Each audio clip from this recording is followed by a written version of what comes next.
following podcast is part of the Underdog Sports Podcasting Network. For a full list of our shows, as well as breaking sports news and engaging feature stories, visit us at www.theunderdogsports.com.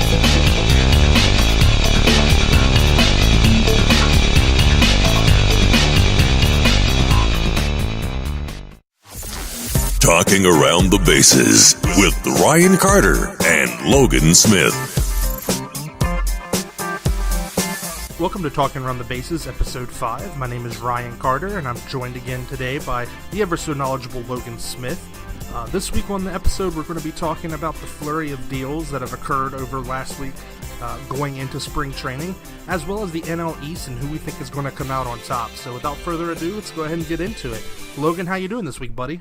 Ryan, baseball is finally back. How can anybody not be great today? That is very true. I mean, you know, the Twins might not have been too great if they would have lost to that college team today, but, you know, I love baseball. It's here. Spring training is in full force. Tons of people signing, so definitely great news for those who have signed, and for those who still haven't signed out there, you know, like Greg Holland. I mean, one day he'll get there.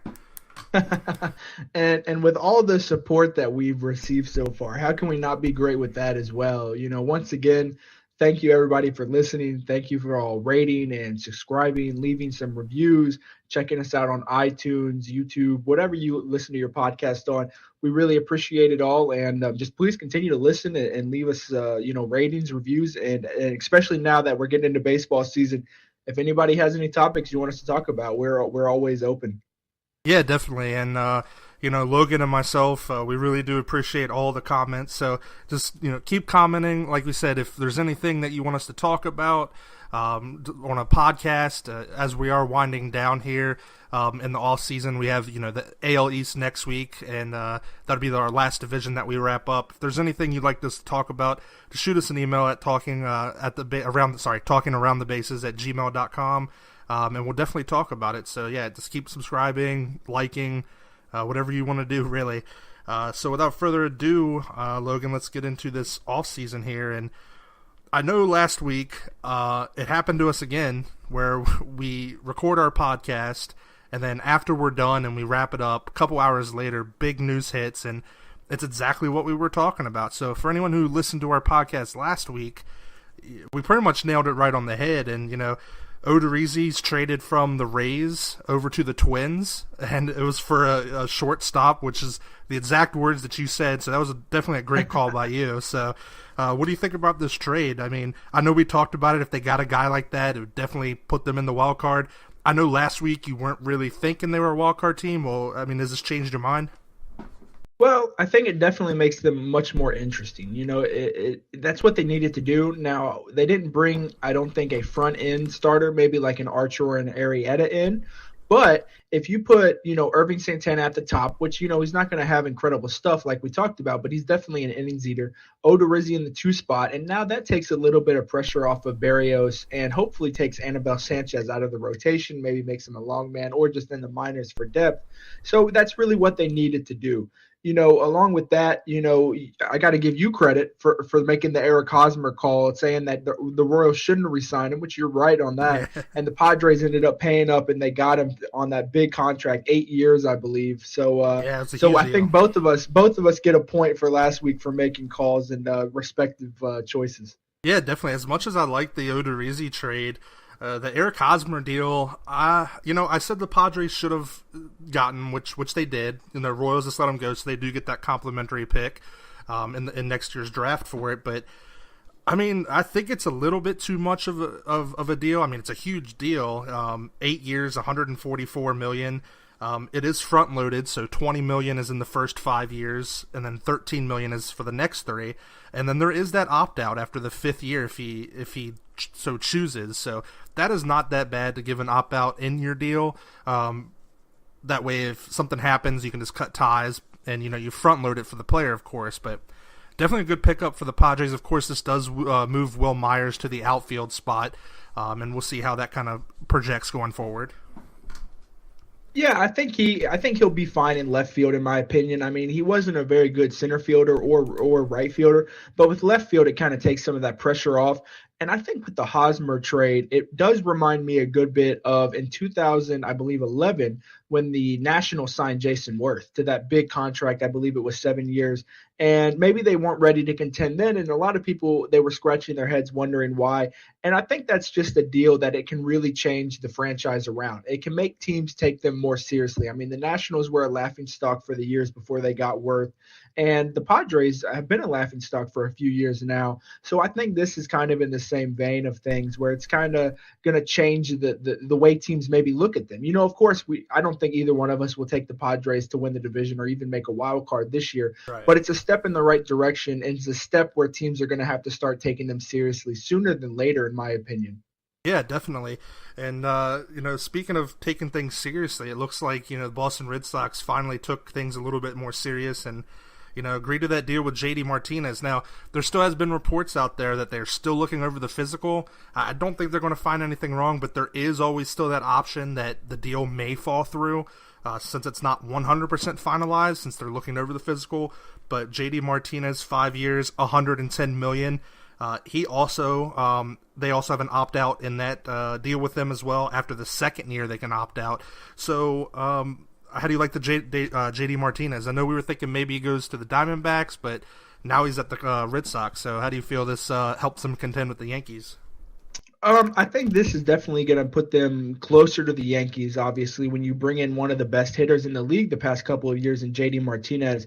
Ever since David Ortiz retired, they were really lacking that middle of the order power because the Hanley Ramirez contract didn't really work out. So I think this is really, really interesting. The way the contract's laid out, as long as JD Martinez continues to keep up his all-star level, and he has a 2-year out, an opt-out after 2 year, $50 million. So it looks like it might be more of like a 2-year contract, which is fine for the Red Sox because, I mean, if you get 2 years of JD Martinez and what he's putting up the last couple of years, they'll really take it. I still think that lineup's a little bit behind the Yankees, as much as I hate to say it, but that definitely puts them a lot closer, in my opinion. And I think it was pretty much inevitable that JD Martinez needed to sign with the Red Sox, just because I don't think the Diamondbacks had enough money to give him what he was looking for. Yeah, for sure, and I totally agree. We'll definitely get into that a lot more next week too, since it's our AL East show. But JD Martinez definitely a good pickup for the Red Sox. Kind of, transitioning more so into Arizona since they missed out on JD Martinez.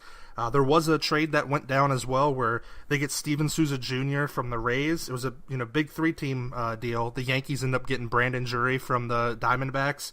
And then the Rays get some, mid-level prospects and Anthony Banda and Solak. So I don't know. The Rays, I don't know what they're really doing this offseason.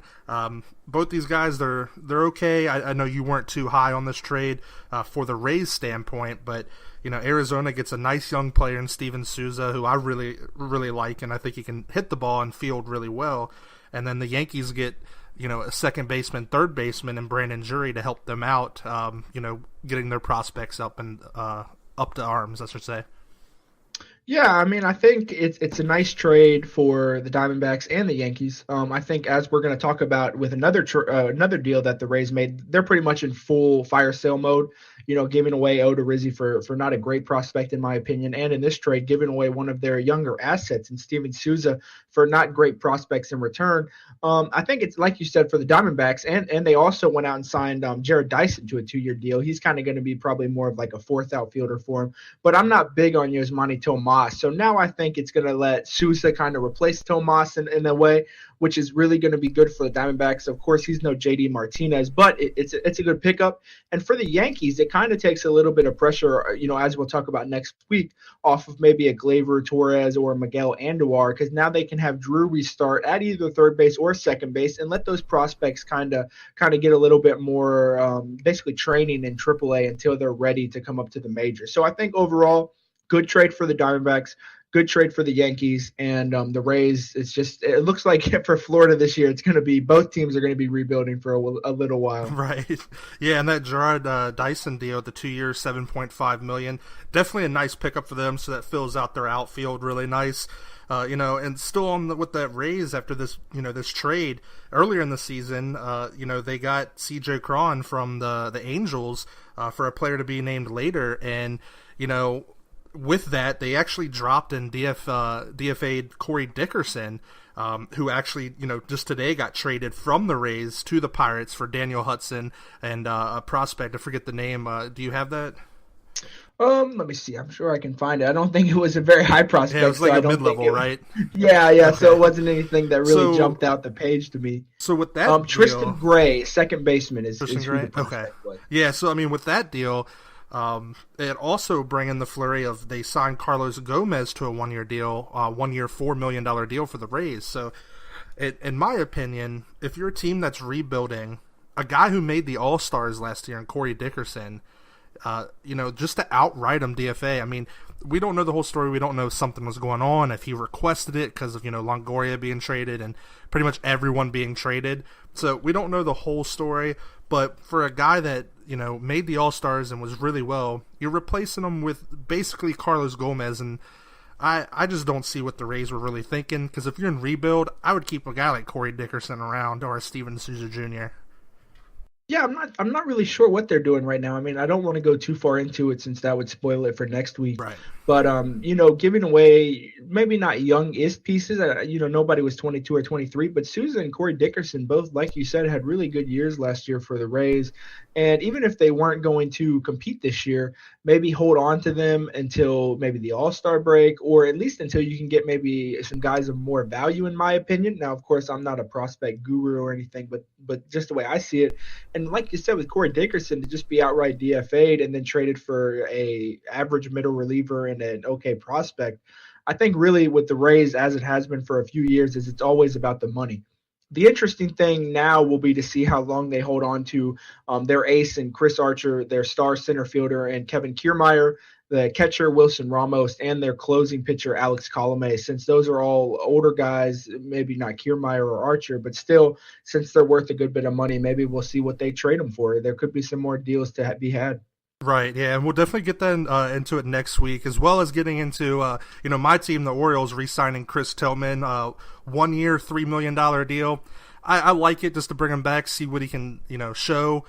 He does have $7 million in performance bonuses, so we don't know the whole details, but he could end up earning $10 million this year, depending on how well he does. As well as they signed Colby Rasmus to a minor league deal. I know this is a guy that they've been looking at for pretty much years. He's a favorite of Buck Showalter, so we'll get into them next week. And then this week, of course, since we're talking about the Marlins, Cameron Maybin picked up for the Marlins as well. So that pretty much concludes all the big transactions that have happened this week, and definitely some interesting ones for sure. Yeah, I think everybody can agree that it's just good to see some of the high name, the bigger names come off the market, and Eric Hosmer, JD Martinez, a couple of smaller trades that are always exciting to see how they'll shake out. And there's still a couple guys left on the market. It's going to be interesting to see where, I think there's 3 really good starting pitching still on the market, and Arrieta, Cobb, and Lance Lynn. Still some good second basemen. You got Neil Walker, Brandon Phillips. Of course, the best third baseman on the market, Mike Moustakas, is still out there. It's going to be interesting to see where some of these guys go, because now, like we talked about, spring training games started today against colleges, and tomorrow pro teams will actually go against each other. So, and of course, we cannot forget podcast favorite Greg Holland. We got to see where he goes. Hopefully soon. He needs to get out there and start getting acclimated with a team.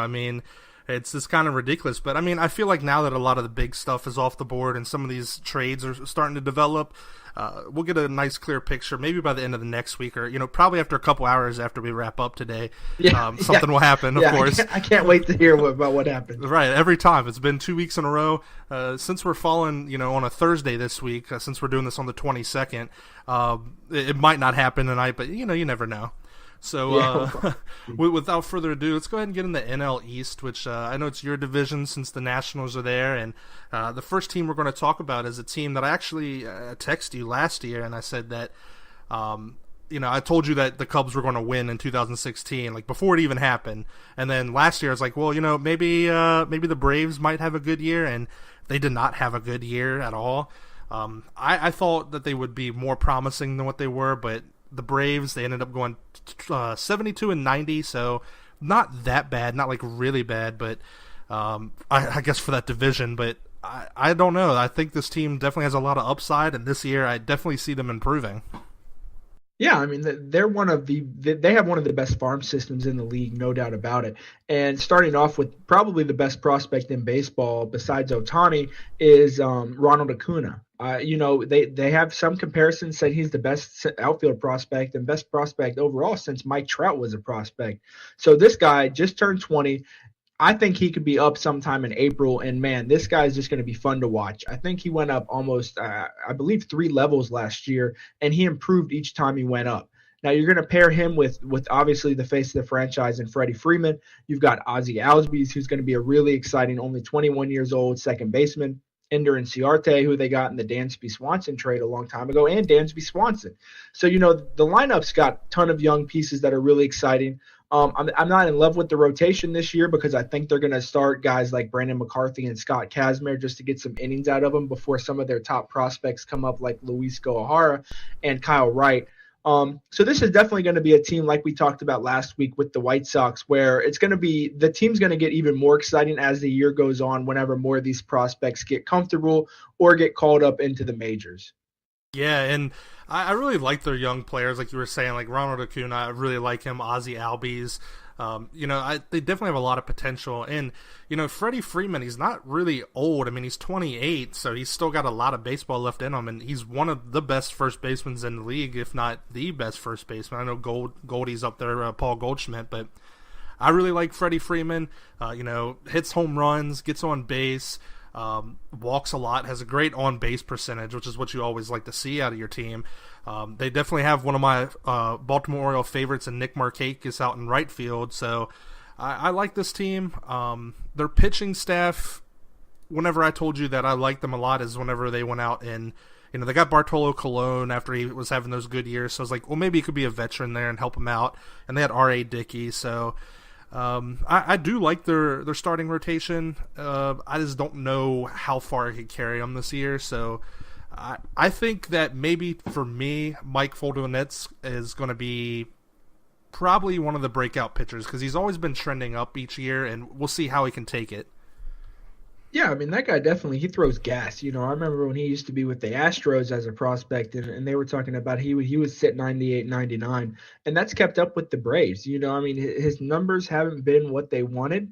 But, in this team, I think it's going to be like, why not throw him in there and give him a chance? You got guys like him. I've been a Tehran fan, and it seems like that new ballpark they built really wasn't for him because of how bad he pitched at home last year and actually pitched a lot better on the road. So maybe if he can adjust to that ballpark, he has a pretty good year. Sean Newcomb, lefty from that they acquired in the Anderson Simmons trade, he had an okay year for him last year. A lot of these guys, it's just going to be how quickly they can become comfortable being in the majors. I think one thing about this team, though, is I really do like the back end of their bullpen.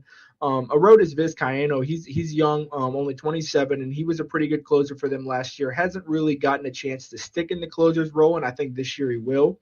And they have a couple young guys in lefty AJ Minter and righty Jose Ramirez that are going to both be setup men for them. And if you haven't heard about AJ Minter, I definitely suggest looking him up. He's a lefty, only 24, and they're actually, I mean, the guy has just devastating strikeout numbers. Yeah, he's really put it together, and I think their bullpen is definitely a nice bright spot because they also have like kind of an underrated guy in Chase Whitley that they picked up on waivers from Tampa Bay. He was a nice guy in their system, so we'll definitely see how their rotation and bullpen can mix. I definitely think their offense is far and better than it was last year for sure, and we'll see if their pitching can actually live up to it. So they did also get that Brandon McCarthy and Scott Kazmir from the Dodgers in that trade where it was that weird. Kind of like flip around trade. Yeah, like a salary trade. 15 million people got traded between both teams, Kemp and Adrian Gonzalez, and they both get dumped, and then Miners, and I don't know what even happened, but it was just a whirlwind of players. Because also got Charlie Culberson out there on the bench, so I don't know. I feel like they can improve from where they were last year and be a 500 team this year. I don't quite think they make the playoffs, though. No, I don't have them making the playoffs. And in this division, I probably have them finishing around third. I'm not totally all in on this year just because, like I said, I'm still not sold on their starting rotation. But with that lineup and them being young, you never know. Like you talked about last week with the White Sox, if some of these young guys, if Acuna comes up and he blows up, and Albies has a great year, and Swanson figures out his hit tool a little bit better, then you never know what you're working with because they could go out maybe if they want to make things interesting and sign a Lance Lynn on a small contract, maybe a 1 or 2 year deal, and just kind of make things competitive this year. You never know what's going to happen whenever you have a team with this many prospects. Yeah, definitely. And speaking of a team with a lot of prospects, I guess we're just going to move on to the next team, which is probably the biggest team of this offseason, and the Miami Marlins, or should I say the Derek Jeter Marlins. And boy, is this team different. I mean, they lost Stanton, they lost Ozuna, they lost Yelich, they lost D. Gordon. Unfortunately, they lost probably the best starting pitcher in the league in that tragic accident, last year. And I just don't know what Marlins are really doing. So I don't know. They even lost their broom man and their janitor too. So we'll see how it kind of transitions. I know Fernandez was, going to be probably one of the greatest pitchers in the game. And, I think once, he tragically passed away, it's one of those things where they're like, okay, well now we really don't have much to build around. So let's just kind of blow it up. Obviously, I mean, this is a baseball podcast, but when Jose Fernandez passed away, that was much bigger than baseball. So we can't even get into any of that about, anything that happened. We'll just keep it baseball related. And he was, like you said, one of the best up and coming pitchers. If not, he was one of the best pitchers in the league at that definitely. point. I enjoyed watching him. Yeah, man. I mean, I remember the last start of his career, he shut out the Nationals over 8 innings. And I was just amazed at how good this kid was. And I remember, I think it was like the next day or the day after, and I saw that he passed away. And man, I mean, I cried about it. And he was on one of my rivals' teams because of how tragic it was. And I think when that happened, it really put the Marlins into, I mean, it just kind of messed up their entire franchise outlook on everything. It changed everything. And it really, I think if that wouldn't have happened, I think this offseason goes completely differently for the Marlins. Yeah. But obviously we can't, change anything. So we have to do with we have to talk about what they have, which is they have JT Realmuto still. They have Justin Bour. Other than that, I don't really know where to go with this. It's going to be interesting to see how much time they let Lewis Brinson play. I think he could be a really exciting player for them. Other than that, it's going to be a whole lot of try to get guys like they just signed Cameron Maybin, maybe a Martin Prado, Starlin Castro, maybe get these guys' value up a little bit, try to move them for some prospects at the deadline. Kind of similar to what we talked about last week, where teams like the Tigers and maybe even the Royals are going to do, where you just kind of have to get some more prospects in the system, honestly. I mean, they made, like you said, they traded away a really good team, in my opinion. I think if they could have went out, I mean, obviously it's not this simple, but if they could have went out and added a couple starting pitchers like a Yu Darvish or a Lance Lynn, I think they could have really been the Nationals' biggest competition in this division. I mean, they had Stanton, who I believe won MVP. They had Ozuna, who had a great year, Yelich, Gordon. They still have Realmuto and Bour. But starting pitching is really going to be, the biggest weakness in this team, even right now still. I mean, Dan Straley is supposed to be their ace, their number one of the staff, and I just don't think it's going to be a good year for Marlins fans.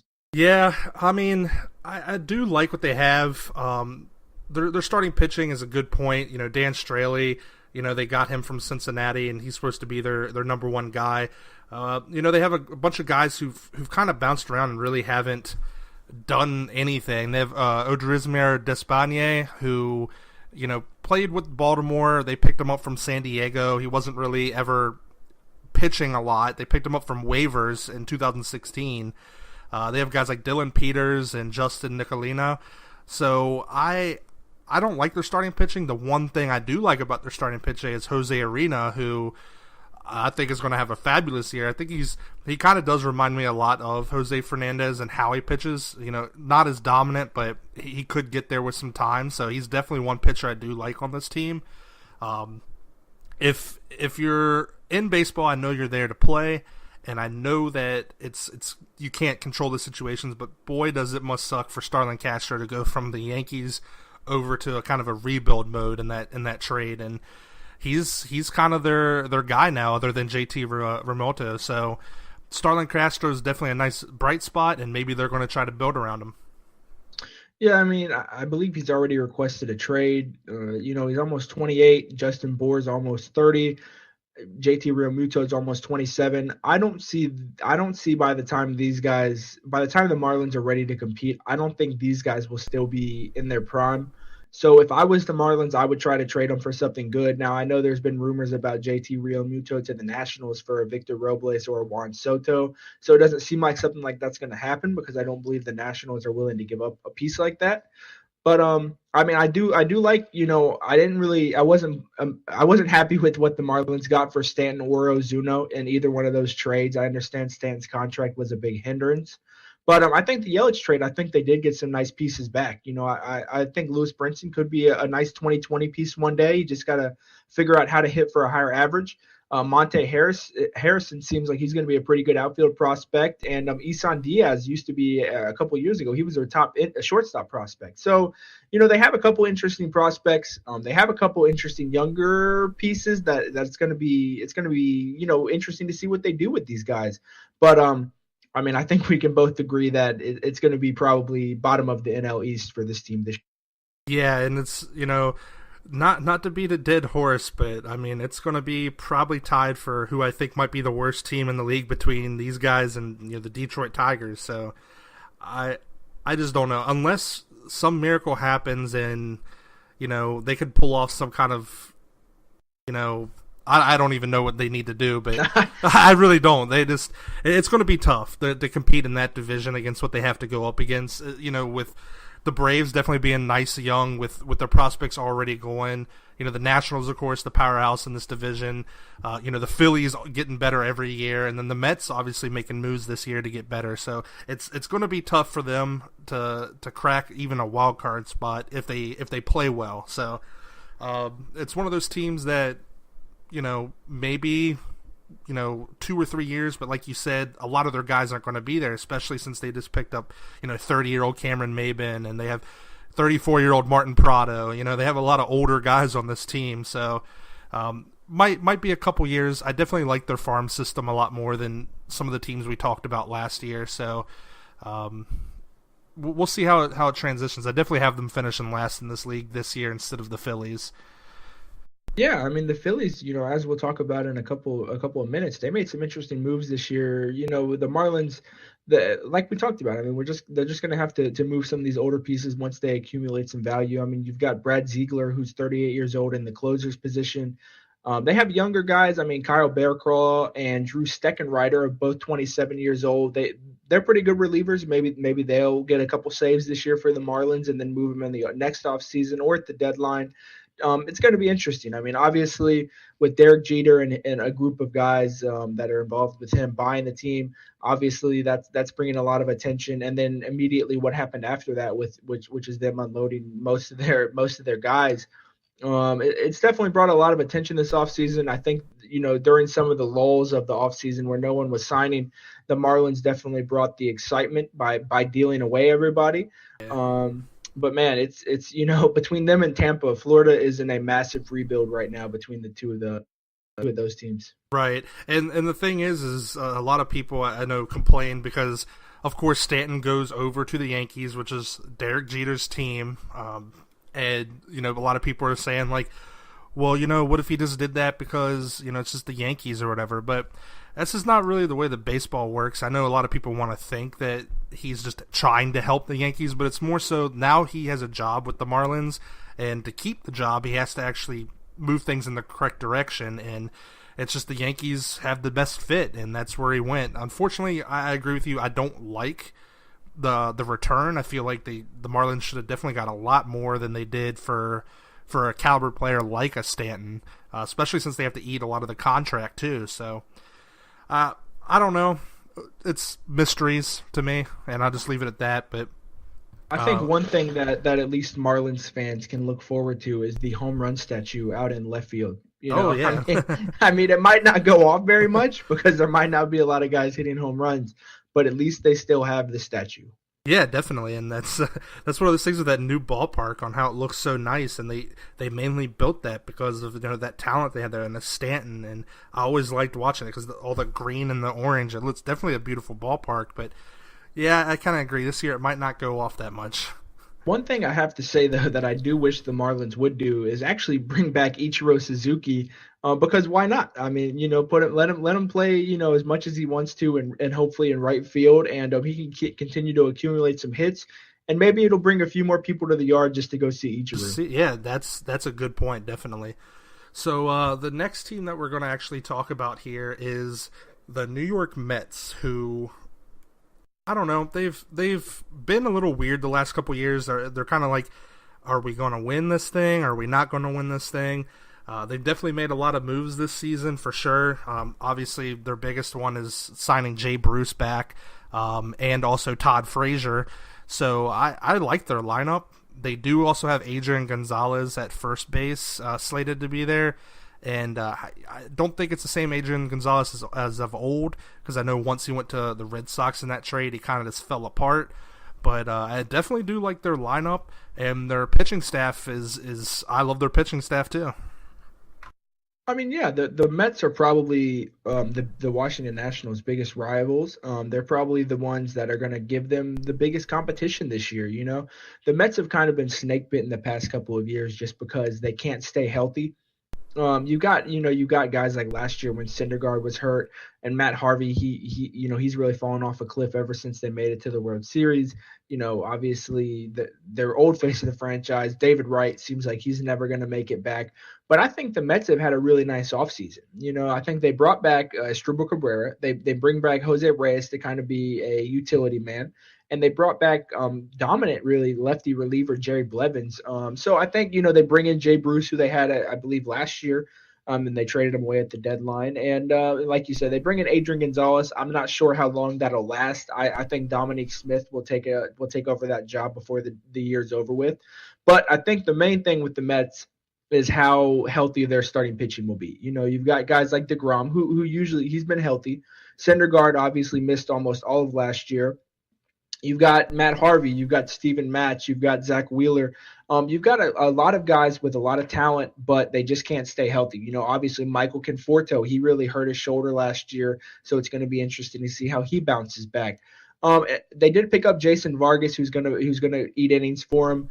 But the main thing with the Mets, they have the talent to at least compete with the Nationals, in my opinion. It's just going to be health is their biggest concern this year. Yeah, and that's the main part, is how healthy can they be, and how's it going to affect their guys that are kind of injured, like a David Wright, because he is questionable for 2018. But I mean, if he does come back, I mean, I just don't know what kind of role they're going to have for him, because they do have Frazier there, so I don't know if he's going to move into a backup role. Obviously with Conforto, once he comes back, he's obviously going to be slated right back in there, and probably kick a guy like Juan Lagares to the bench, maybe, or I don't know, switch some things around, because I know a lot of their guys can play different positions, such as Jose Reyes, who can play the outfield, can play the infield. I do like Wilmer Flores, who's on their bench. I really like him a lot. Their rotation, I'd like to see them maybe get another piece, maybe like a Lance Lynn, Alex Cobb, kind of, because I know Steven Matz has a little bit of injury. You don't know how Syndergaard's going to come back from injury, if he's going to re-injure himself, if Matt Harvey just blows up in typical Matt Harvey style. So I think right now you can pencil in Jacob deGrom as being that ace, that guy that's going to get you that win every fifth day, provided the lineup can crush the ball. Jason Vargas is definitely going to eat you some innings, but I definitely think they need to add another starter just for insurance. Yeah, I mean, maybe somebody on a minor league deal wouldn't be too bad. The problem is if these guys are healthy and they're doing well, you don't want to bring somebody like a Lance Lynn or an Cobb in, just because then that pushes someone like a Matz or a Harvey out of it. One thing with this team, though, is Yoenis Cespedes has to stay healthy. Ever since they got him from Detroit in 2015, he's put up big numbers when he's been out there. His 162-game average, he's actually it says he would hit 32 home runs with 102 RBIs while batting 274. That's a superstar. That's what they need in the middle of that order. And when he's been out there, he's been a huge contributor to them. It's just, last year, big hamstring issues. He's had wrist issues in the past. He's just got to stay out there on the field. And when he is, obviously the fans love him. He seems like he's a high-energy guy, great for the locker room, obviously brings it to the field. And he just has to be out there. Their bullpen's good. They have Familia back there who had a blood clot, I believe, in his shoulder last year, had to get that fixed. But he came back at the end of the year and seemed to be doing okay. They got A.J. Ramos from the previously mentioned Marlins last year. They signed Anthony Swarzak, who is kind of an underrated reliever, almost came out of nowhere for the Brewers last year, but he was the 21st best relief pitcher, according to rosterresource.com. Last year. And then they have lefty Jerry Blevins. So their back end of their bullpen's really good. I think the lineup's definitely serviceable as long as, the guys stay healthy. And the rotation's really good when it stays healthy. So, like you said, DeGrom's a stud. Syndergaard, obviously, Thor, he's everybody loves him. The guy has some of the best stuff in the majors. He just has got to stay healthy. It's going to be interesting to see how their futures, what they hope to be as a star at shortstop. Ahmed Rosario, he was one of their top prospects, only 22 years old. Roster Resource has him projected to actually hit 15 home runs, steal 17 bases while batting 260. So that would be a really good year for them, especially with how well he plays defense. Yeah, definitely. And I think that if, like we were saying, if they can stay healthy, I have them as the second team here, definitely competing with the Nationals. Definitely not going to overtake the Nationals for sure, but I have them slated around the second or third team, depending on how well they do. My second team that have competing with them, which we'll talk about next, is the Philadelphia Phillies, and the offseason that they've been having, which is not something huge, but they have been in the news with maybe if they get Jake Arrieta, and I feel like if the Phillies get Jake Arrieta, it definitely pushes them to a whole new level. The Phillies have always been that team that's been around, back in the day, Utley, Jimmy Rollins, Howard, Cliff Lee, Roy Halladay. They had all kinds of studs on this team, and now they're kind of went through that rebuild mode, and they're kind of there this year, so they're a team that I really like in this division, and I don't know if they can give the Nationals a run for their money, but definitely it'd be fun to watch. Obviously, first things first, rest in peace Roy Halladay, who obviously passed away in a tragic airplane accident this offseason.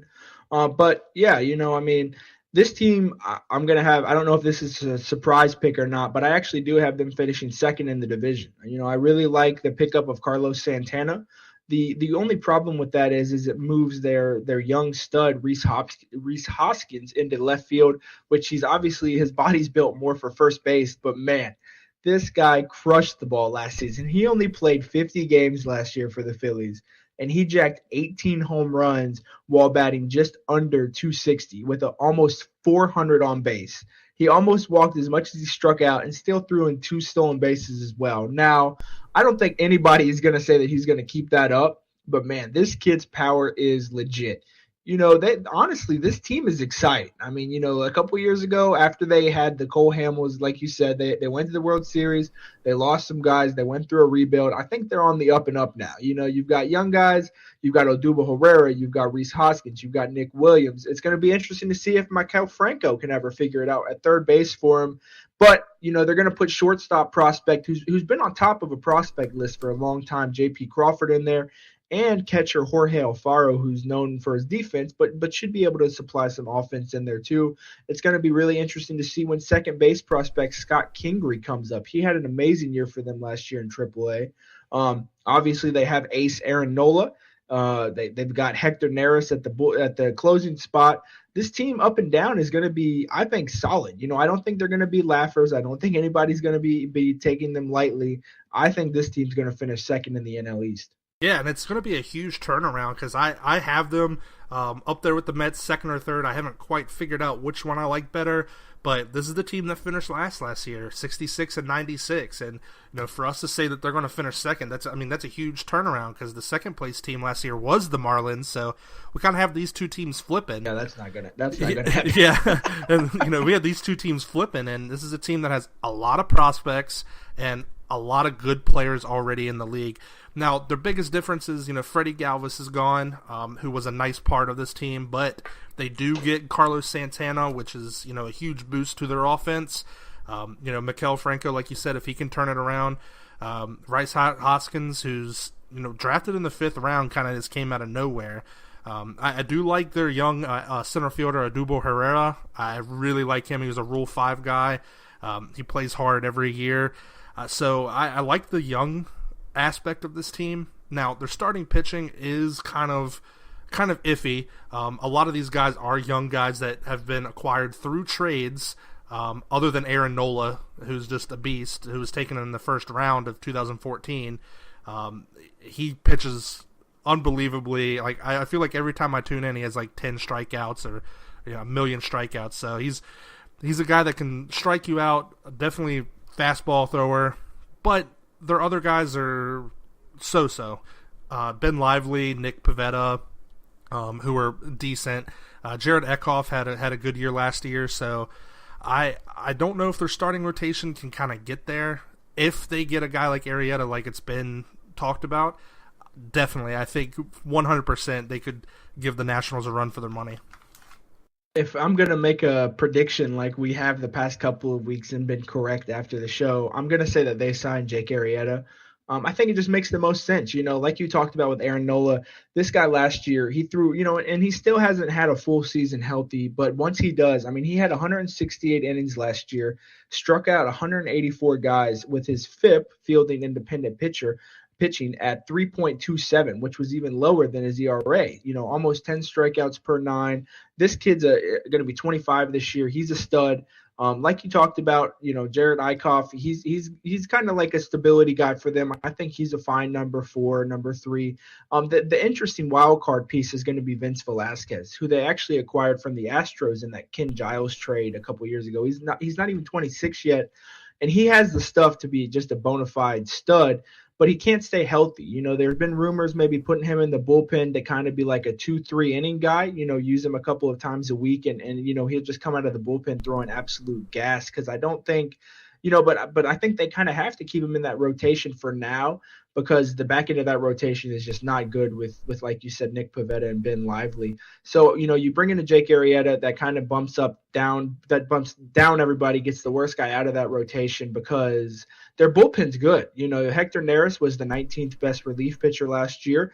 They re-signed, I guess it's re-signed since they traded him last year, Pat Neshek, who was just awesome last year, kind of a real quirky guy, but he was really good. And they actually signed Tommy Hunter, ex-Baltimore Oriole, I believe, to be their setup man. So, I like the bullpen a lot. I like the rotation. Lineup's going to be really interesting, and I think they're going to get Jake Arrieta, which is going to solidify them for that 2 spot in the NL East. Yeah, and they have, in the wings, they have J.P. Crawford that is slated to be their shortstop this year, and see how he can kind of turn it up. And they got a bunch of outfielders, waiting to come in as well. Mickey Moniak, Adam Hazley. Those are guys that I actually think might make an impact in a couple years. So they're always going to be trending up. Have a ton of prospects. Have a lot of young guys right now currently, because the average age on this team is looking to be about 24, 25 years old. So it's a young team. Definitely going to be really exciting. And I know we don't talk about managers very often, but I just wanted to say they got a new guy this year, only 42 years old. His name's Gabe Kapler. Probably a lot of people remember him from when he used to play for the Rays and the Dodgers. But this guy seems, from everything I've been reading so far, he seems like he's really been motivational, and he seems like he's really going to turn this team around. He seems like he's got everybody pumped up, ready for the year. He's bringing a lot of energy to it, like you said, a young ball club. So like I said, we don't really talk about managers too often, just because, they're there's not really stats to back up managers usually. But I think this guy's going to be really something exciting to watch, to see what he can do with this young team. Yeah, other than if a manager can win a bunch of games, that's the only stat really that people care about, like with Frank Kona and what he's done with the Indians. So, yeah, we don't talk about managers too much. I feel like they do have a huge impact on how they filter through the team. So, I mean, next week I was definitely going to talk about managers a lot with the Yankees and Red Sox having new ones. But, yeah, you're right. He's definitely going to be a guy who hopefully if he motivates them in the right way, they can make a run. And with that being said, the team to obviously beat in this division the last couple years, your team, the Washington Nationals, last year finished 97-65.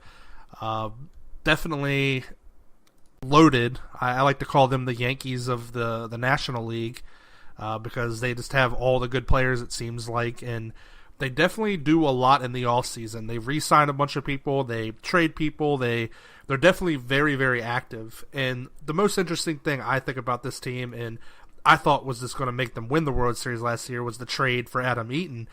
Obviously, he gets hurt early on in the year, didn't have much impact. It did open it up for some other players, but I feel like the Nationals are definitely a whole lot better this year since they're going to be getting them back full and healthy. All right, I hope everybody's ready for the next 2 hours of me talking about the Nationals. No, I'm just kidding. But honestly, like you said, usually during the offseason, they're really making trades, they're making signings. This year they were really quiet. They let go of some guys, some smaller guys like Jose Lobaton or Matt Albers, but they did re-sign, I think, one of their main bullpen pieces, Brandon Kinsler. And that was pretty much it. I mean, they re-signed the utility guy, Howie Kendrick, and Matt Wieters exercised his player option. But other than that, it's been a really quiet offseason. I think, like you said, with them getting Adam Eaton back, they almost see that as like an acquisition. They're bringing him in. They brought in Matt Adams. But it's going to be a fun year, I think, again. I don't see anybody in this division that's gonna beat the Nationals. Of course, you never know. But, man, I mean, where to begin with this team? I mean, I love the lineup. Adam Eaton should be good as long as he's healthy and back. Obviously, he's a big OBP guy at the top of that lineup. Probably one of my favorite players, Trey Turner, not even 25 years old. And, man, this kid can fly, plays a good shortstop. Obviously, you've got superstar Bryce Harper. You've got who I think is the most two underrated players in the league on a year-to-year basis with Anthony Rendon and Daniel Murphy. Ryan Zimmerman had an amazing year out of nowhere last year. And then at the end of the lineup, Matt Wieters, who had a really bad year last year, also ex-Baltimore Oriole, and Michael Taylor, who, he brings a nice power-speed combo, doesn't really hit for a high average, but he plays a great center field. And he, like you said, he filled in nicely for Adam Eaton last year since Michael A. Taylor wasn't going to start for the team. But when Eaton went down, that moved, that kept Worth in left field and then put Michael Taylor in center. The main thing with this team is it's going to be exciting to see how long they keep Victor Robles down. If Michael Taylor struggles early on, and it's getting to May and he's still struggling, it wouldn't surprise me one bit if they bring up a consensus top 3 prospect in Victor Robles. Yeah, and the main thing about this team for sure is, as you talked about Trey Turner and his speed, I mean, they haven't projected to steal 60 bases, which is that's a lot of stolen bases in a year. And I mean, if he gets on base and they can, Adam Eaton gets on base and Trey Turner gets on base, I mean, Bryce Harper's going to let it fly and get those guys in. So they're definitely going to score a lot of runs. Definitely one of the better offenses last year. I feel like maybe that their starting pitching is kind of getting up there and could break down. I mean, Gio Gonzalez isn't exactly what he used to be, but I mean, he still goes out there and pitches good every year. So as this might be the year that he doesn't pitch well. I do like the back end of the rotation and Tanner Roark and AJ Cole, though. And, obviously you have Max Scherzer and Strasburg, and those guys are just going to win you the game all the time, it seems like. So, Max Scherzer the 3rd best pitcher last year and Strasburg the 5th. So I think that this team can get to the playoffs again. Obviously, they're going to win the division, in my opinion. The problem, however, is can they win in the playoffs, which they haven't been able to do. So could this be the year that they get over the hump? I mean, that's been the big question mark for this team. Obviously they have the things to get it done in the regular season. Like you said, they have Max Scherzer, who just won his I believe 3rd Cy Young, 2nd in the National League. They have Strasburg, who had an amazing second half last year. Was a top 5 pitcher all year. He was incredible. The same thing with him is just he's got to stay healthy. He has some of the best stuff in the majors, probably the best changeup in the majors. And I don't think there's a better combo between Scherzer and Strasburg in the entire league. Like you said with Gio, He's getting to be up there in age, almost 33. He was the 14th best pitcher last year, but how much of that was pretty much luck? Because I don't think anybody saw that coming. But I think he makes a solid number 3. Roark, he seems to have every other year. Last year in the second half had a really nice bounce back after a terrible first half for them. And then the 5th spot, I think it's kind of just guys keeping it warm until Joe Ross is back from his Tommy John surgery. Like you said, they have A.J. Cole. They re-signed Edwin Jackson on a minor league deal. They still have prospect Eric Fede to be that could be a 5th starter for them. So I think it's kind of those 3 guys. Whoever is pretty much performing is going to be in there until Joe Ross is back from Tommy John, which hopefully he's back this year. And then back into the bullpen, which it seems like ever since they've been around until they've had bullpen problems. They went from Drew Storen to Tyler Clipper to Rafael Soriano to Jonathan Papelbon. I mean, they can't get a solid reliever in there, and this might finally be the one they got. I mean, they traded Blake Trinan last year for Sean Doolittle and Ryan Madsen in a deal. And both of those guys, they've never been the best reliever in the game. They're both a little bit older, but man, they were great for the Nats last year. Doolittle, once the Nationals acquired him, was the 6th best relief pitcher, and Ryan Madsen was the 14th best relief pitcher. So these guys, they got to stay healthy. Like I said, they re-signed Brandon Kitzler.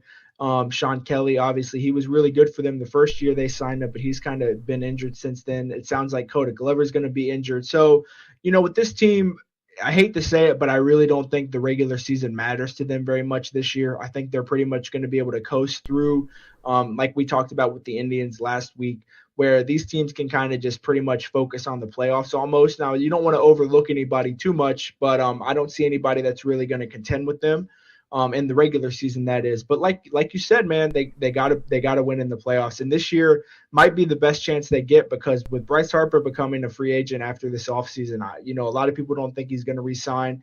This is Murphy's last year in his contract. So the whole group could be breaking up after this year, and they got to get it done eventually, man. Yeah, the whole group definitely is going to be breaking up for sure. Harper, I don't see them re-signing him. You never know, they could re-sign him. I feel like it's the same with Manny Machado. I feel like both these guys are just going to be gone. And, I mean, a lot of people are talking about the way the Yankees aren't really spending over that luxury tax this year is to wait till next year and just to pick up both Machado and Harper, and just because the way the luxury tax works is if you take a year off and you don't go over the threshold, then the next year it starts fresh again. So each year that you go over, the increases more and more and more, and they've done it for so long that it would just be like $75 million, something just ridiculous that they would have to pay in taxes.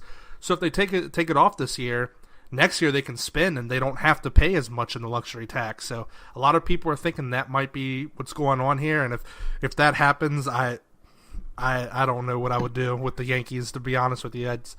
That'd be kind of ridiculous, because then you just have everyone in the one spot, all the good players. So I don't know if they can re-sign Harper, but it'll definitely be interesting.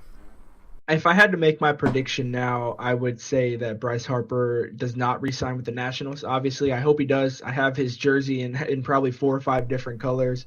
But I don't see – I think he's going to become a Cub, actually. I mean, obviously, we'll talk about it throughout the year and especially next offseason. But I think with talking about the Nationals, and like I mentioned with Max Scherzer, I just want to go over his stats from the past couple of years. So since 2013, when he was still with the Detroit Tigers, his Cy Young finishes, that was the first year he won the Cy Young. Then in 2014, which was his last year with the Tigers, he finished 5th. First year with the Nationals, he finished 5th.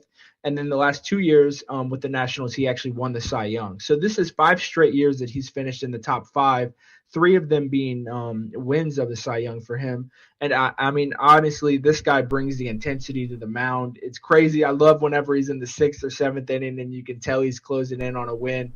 And he starts, I believe, FP Santangelo, the play-by-play guy, color guy for the Nationals on their TV, says that he's carrying a suitcase because the way he holds his arms out and he's always huffing and puffing. I just love watching Max Scherzer pitch. One of like we talked about, I think in our second episode, one of my favorite games I've ever been to was when he struck out 20 Detroit Tigers The guy has some of the best stuff in the majors. He's going to be 34 years old this season. So, I mean, obviously he doesn't show any signs of wearing down, but with pitchers, man, once they get into that age, you just never know. So like we talked about, they really need to win this year. I think at least make it to, past the first round, man. It's been killing them. But, I mean, on paper, you can only do so much, and this team looks stacked on paper, especially in my opinion, a week NL East.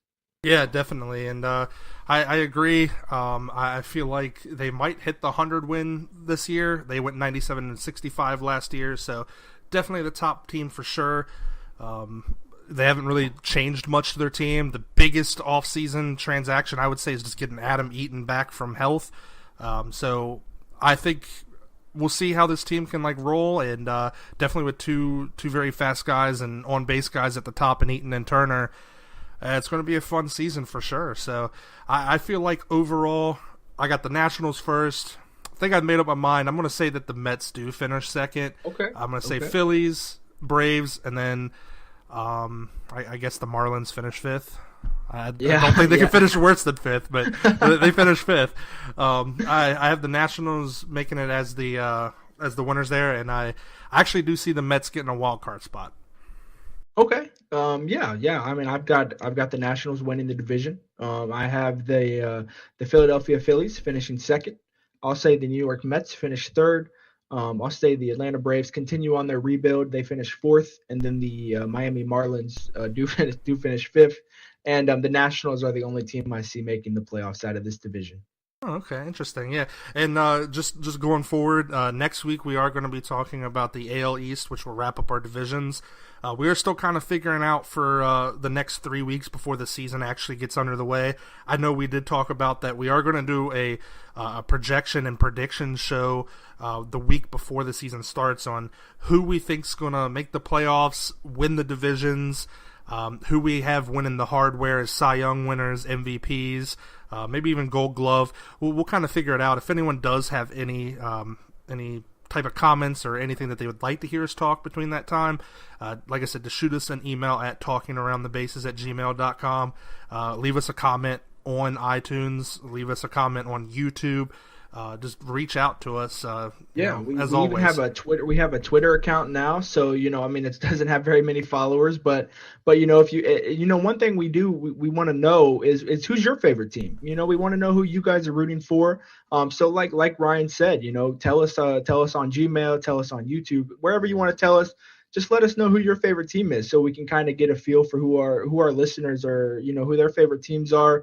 Like you said, man, thank you everybody for the support. We'll definitely be talking about some spring training as the weeks and the days, count down until the season starts.